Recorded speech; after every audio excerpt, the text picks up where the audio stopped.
Se você é cristão, está na semana mais importante da sua vida. Eu arriscaria dizer que a semana mais importante até para quem não é cristão.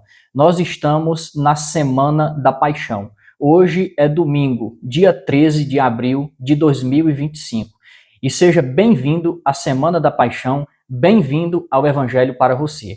Esta é uma semana muito importante para todos nós e o Evangelho para você não poderia deixar de lembrar dessa semana tão importante para o cristianismo. A semana que nós chamamos da Paixão, aquela semana que nos apresenta nos evangelhos os acontecimentos em torno da vida e da pessoa, da obra e da pessoa de Jesus Cristo. O nosso canal está apresentando de hoje até o próximo domingo uma série de vídeos sobre a Semana da Paixão. O que Jesus Cristo fez na última semana de sua vida? Com quem ele discursou? Quais foram os caminhos que ele percorreu? Quais foram as casas que ele ficou? O que ele fez em Jerusalém na última semana de sua vida? É isso que nós iremos apresentar para você nesta semana tão importante. Iremos apresentar os principais eventos que constituem ali a última semana, os últimos 7, 8 dias da vida de Jesus Cristo antes da sua crucificação. Então, hoje nós focaremos no primeiro dia, o chamado Domingo de Ramos. Se fosse para resumir toda a Semana da Paixão, o que aconteceu ali, nós poderíamos resumir a partir dos dias que constituíram aquela semana. No primeiro dia, o domingo, que é hoje, acontece a entrada triunfal de Jesus. Ele entra em Jerusalém de uma forma humilde, aclamado pelo povo sob o título de Messias, bendito o que vem em nome do Senhor, Hosana. E assim as pessoas o aclamam como Messias e o Salvador de Israel. No segundo dia, a segunda-feira santa, acontece a purificação do templo. Na terça-feira santa é o confronto de Jesus com a liderança religiosa que governava o templo de Jerusalém na época de Jesus Cristo. E ele também conta as parábolas de juízo contra aquela geração. A quarta-feira é um dia em que Jesus silencia-se. Os evangelhos não mostram nenhuma ação de Jesus na quarta-feira da paixão, mas há nos evangelhos a descrição de uma trama envolvendo a liderança religiosa judaica e a liderança imperial que dominava a Palestina na época de Jesus e envolve também um dos apóstolos de Jesus Cristo. É um consórcio do mal que vai culminar, é um consórcio do mal que vai iniciar uma trama que vai culminar na morte de Jesus Cristo. A quarta-feira do silêncio de Jesus passa e entramos então na quinta-feira da paixão, onde nós iremos ter 3 eventos principais: a ceia da Páscoa e a ressignificação que Jesus faz para nós cristãos, o ritual do lava-pés e a reunião fatídica naquela noite no Getsêmani. Ali acontecerá o beijo da traição. E então nós entraremos na sexta-feira, chamada Sexta-feira da Paixão.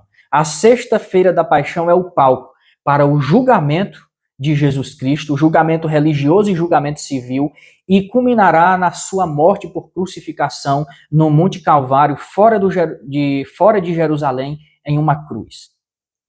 E então nós passaremos ao sábado, um momento de escuridão, um momento de silêncio, de medo, mas um momento de esperança entre as sombras daquele terrível sábado em que Jesus se encontrava sepultado. E então nós finalizaremos essa série com o domingo de Páscoa, o domingo da ressurreição. Seja bem-vindo mais uma vez a essa série. Eu lhe convido a ir comigo ao passado, voltar ao passado, examinar de volta esses fatos, trazermos à nossa memória, e essa também, a partir dos eventos analisados, vai ser também uma viagem de volta para o futuro.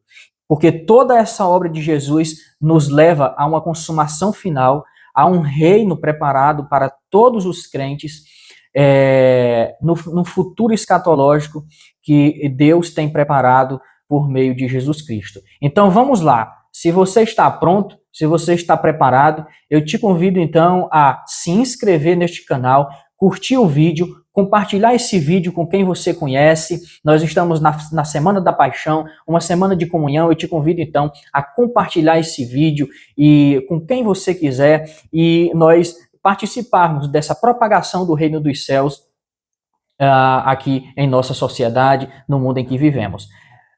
Vamos lá, então, nós entraremos agora no primeiro dia, o domingo de Ramos. Hoje, então, nós mergulharemos no dia em que o Messias, Jesus Cristo, entra em Jerusalém, não com a glória política, mas com a humildade do Cordeiro que tira o pecado do mundo. Vamos lá, vamos ver o que Jesus fez nesse dia. Se eu pudesse resumir esse dia, esse primeiro domingo, o domingo que abre a Semana da Paixão, se eu pudesse resumir esse dia em 3 pontos principais, eu destacaria a entrada triunfal de Jesus em Jerusalém, sob a aclamação do povo, e essa entrada, ponto 2, como um cumprimento das profecias dos profetas, nós iremos ver quais são esses profetas, e, em terceiro lugar, a reação dos líderes religiosos. Então vamos para o primeiro ponto. Eu queria te colocar no contexto do primeiro século. Eu queria, se Deus me permitisse, me desse o poder de fazer algo nesse vídeo, eu queria te transportar àquela semana e ir com você, irmos juntos para assistirmos ou até participarmos daqueles eventos que ocorreram naquela semana, na fatídica semana a que nos referimos aqui como Semana da Paixão. Como estava o povo naquele dia ou naquela semana? O palco desses acontecimentos é o centro da terra. É a Palestina, a antiga Israel e a cidade de Jerusalém. Nós estamos, então, no início de uma semana muito importante para os judeus, a Semana da Páscoa, a Páscoa judaica. Provavelmente nós estamos aqui, de acordo com os estudiosos, em 30 depois de Cristo.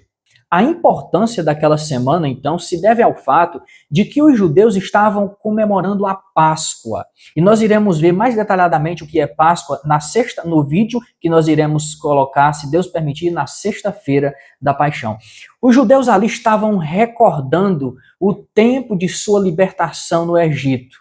Então, era uma semana de recordação, uma semana de comemorar a libertação do cativeiro. E era um povo que, no tempo de Jesus, estava mais uma vez aprisionado sob a dominação do Império Romano na Palestina.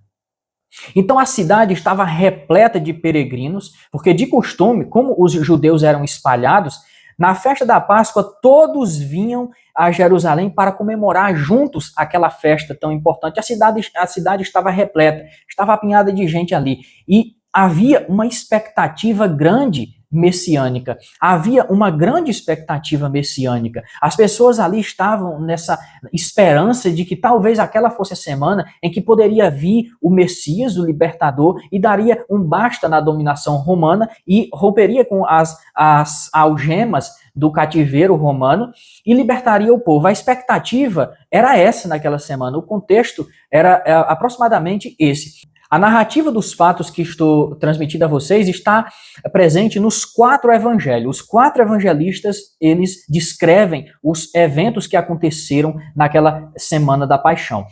Eu vou dar a referência para vocês e depois vocês fazem a leitura, visto que agora não vai dar para mim me ater na leitura dos textos. Eu vou apenas apresentar uma versão condensada dos fatos, apresentando algumas categorias para vocês poderem pensar nos eventos que aconteceram naquela semana e o impacto que eles trazem às nossas vidas. As referências são as seguintes: Mateus 21, do 1 ao 11, Marcos 11, do 1 ao 11, Lucas 19, do 28 ao 14 e João 12, do 12 ao 19. Um elemento teológico para nós pensarmos.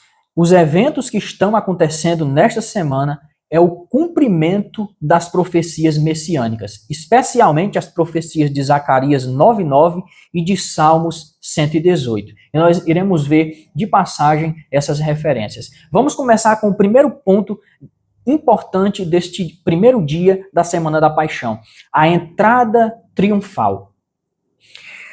Jesus, ele vem da Galileia para a Judéia e ele agora está a 3 quilômetros da cidade de Jerusalém e do templo, em uma região a leste do templo chamada Betânia. E ele está ali, talvez, na casa de Lázaro, pois nessa Betânia era onde Lázaro e sua irmã Marta e Maria moravam. Jesus talvez estivesse ali, naquelas proximidades.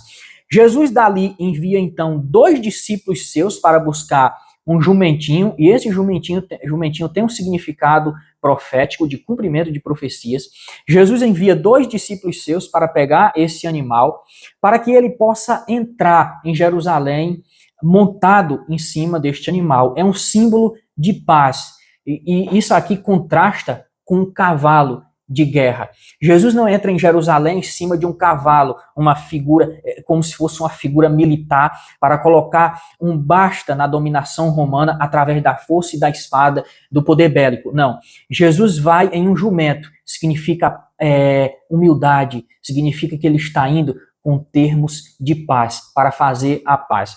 Então, ele, montado no animal, então, entra em Jerusalém como um rei humilde e messiânico. Repito, Jesus não vem com poder militar, como esperavam os judeus. Jesus vem humilde, e a figura para representar isso é o jumento. Ele vem em um jumento, expressando a humildade, expressando mansidão, expressando paz, como ele mesmo diz de si mesmo em outra parte dos evangelhos: eu sou manso e humilde de coração. E isso cumpre as profecias dos profetas que eu mencionei um pouco antes. Então, diante disso, Jesus vem entrando em Jerusalém com seus discípulos, com seus apóstolos, e uma multidão, então, começa a se dirigir para onde Jesus está, vai ao encontro de Jesus e começam a aclamá-lo como rei. Dizem eles: Hosana ao filho de Davi, bendito que vem em nome do Senhor. Esse é o grito da multidão. As pessoas estão eufóricas. Lembrem-se, havia uma grande expectativa messiânica. As pessoas esperavam o Messias. Talvez aquela fosse a semana deles, enfim, encontrarem a liberdade, encontrarem a paz, deixarem de ser escravos do império. Isso está também no Salmo 118, essa aclamação: Hosana ao filho de Davi, bendito que vem em nome do Senhor. É Salmo 118, do 25 ao 26. É uma invocação de salvação. Eles estavam invocando a salvação ali na pessoa de Jesus Cristo. O significado de Hosana é esse clamor humano por salvação, mas também é uma exaltação a Jesus. A cena, então, carrega tensão messiânica e aclamação popular. Digamos assim, é uma aclamação popular versus a rejeição das autoridades religiosas. Então, esse é o começo desse dia, essa entrada triunfal de Jesus em Jerusalém. Ele está ali, humilde, o rei, sentado em um jumento, ao som da aclamação popular: Hosana ao filho de Davi, bendito que vem em nome do Senhor. Agora nós vamos observar a reação das autoridades judaicas. E antes disso, vamos ver as implicações proféticas. O que Jesus está fazendo é o cumprimento de profecias. E que profecias, então, Jesus está cumprindo nessa entrada triunfal? O cumprimento da profecia de Zacarias 9:9. Ali está dito: eis que o teu rei vem a ti, justo e salvador, humilde, montado em jumento. Essa é a grande profecia. O que Jesus está fazendo, então, é o cumprimento dos profetas, o cumprimento das profecias que estavam ditas sobre ele. Jesus ali está reivindicando sua identidade messiânica de forma indireta. Ele está ali sentado em um jumento, e quem era judeu entendia que isso era uma profecia do Messias. Então ele não está diretamente dizendo que é o Messias, mas ele está indicando ali, através dessa figura, ali montado em um jumento, que ele é aquele de quem as profecias falaram. Ele está, então, fiel às escrituras do Antigo Testamento. O contraste disso com as expectativas nacionalistas dos judeus, que esperavam um Messias político e militar, assombrosamente assustadoras. Eles esperavam um Messias que viesse montado em um cavalo, seguido de um exército poderoso, para dar um basta na dominação imperial romana e colocarem toda a nação judaica em liberdade. A imagem é diferente. Um Messias humilde, um Messias sofredor. É a ironia divina. O rei entra para morrer. Aquele que é todo-poderoso submete-se à sua criação e é isto. O rei entra para morrer, não para conquistar por força. Essa é a implicação profética. Agora, estamos prontos para irmos à reação religiosa. Os fariseus, que é um grupo que eu explico em outro vídeo, é só você ir aqui no nosso canal, eu explico quem são os fariseus e outras classes, outras categorias sociais dos judeus daquela época. Os fariseus, então, nesse ínterim, pedem que Jesus repreenda os discípulos, repreenda a multidão, mande eles pararem de fazerem referência a você como Messias. Eles estão dizendo Hosana, Hosana, as pessoas estão clamando, ninguém segura a voz da multidão. Os fariseus religiosos repreendem Jesus, pedindo para que Jesus dê uma ordem aos discípulos e à multidão para que eles se calem. Então Jesus responde: se eles se calarem, as próprias pedras clamariam, como está dito em Lucas 19:40. Isso aqui é uma figura de linguagem maravilhosa. Se a multidão parar de fazer o que naturalmente estão fazendo, eles não podem fazer outra coisa, visto que estão diante de uma verdade, do cumprimento das Escrituras. Se eles pararem, até as coisas inanimadas começarão a clamar, coisa que nós sabemos que é impossível. Jesus estava falando ali, se a multidão parar de falar, as próprias pedras clamarão. Os religiosos, então, não se conformam com essa resposta de Jesus e inicia-se ali secretamente um processo de rejeição por parte das autoridades religiosas que culminará na crucificação. Jesus, então, ali chora. Somos lembrados, então, diante desse contexto, da figura de Jesus que chora sobre Jerusalém. É Lucas 19, 41 a 44. Jesus lamenta. E esse lamento de Jesus é um lamento profético pela cidade de Jerusalém, que não reconheceu o tempo da sua visitação. A multidão está clamando e essa multidão, na sexta-feira, alguns deles ali irão pediriam para crucificá-lo. Então, a linha geral das palavras de Jesus em Lucas 19, 41 a 44 é que Jerusalém não compreendeu.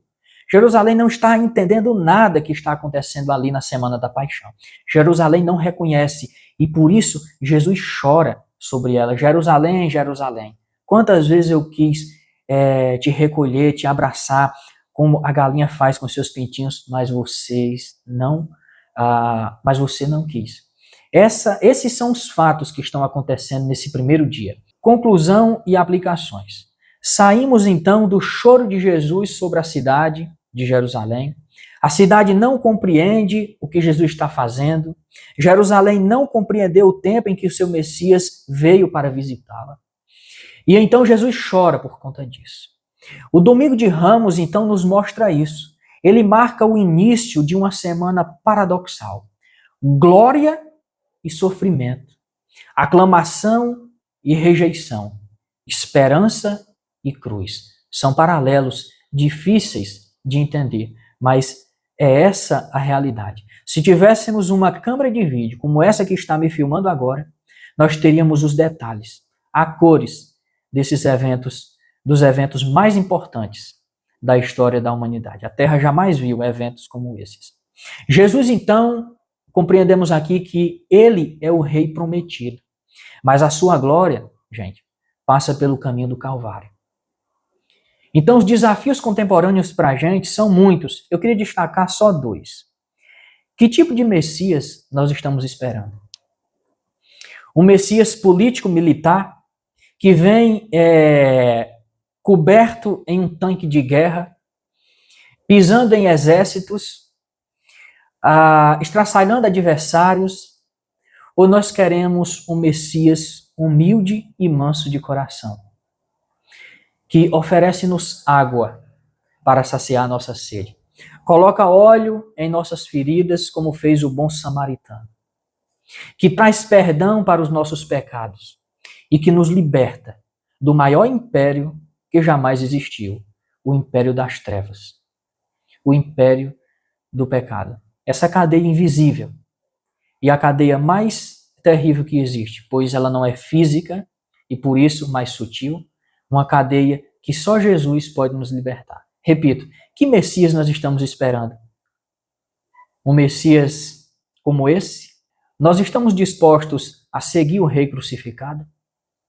Você está diante desses eventos e você, a partir de agora, não pode ficar sem tomar uma decisão diante do que Jesus lhe oferece. Ele te oferece um novo caminho, uma nova trajetória, uma nova criação. E eu encerro então convidando você para continuar nos acompanhando nessa série sobre a paixão de Cristo. Não deixe de acompanhar. Venha conosco. Eu peço para você continuar aqui conosco. Inscreva-se no canal, curta, compartilhe, se você deseja aprofundar a sua fé com rigor e reverência nessa Semana da Paixão. Amanhã será um dia muito importante, o segundo dia. Amanhã nós veremos Jesus purificando o templo que está desordenado e o confronto de Jesus com a religiosidade morta.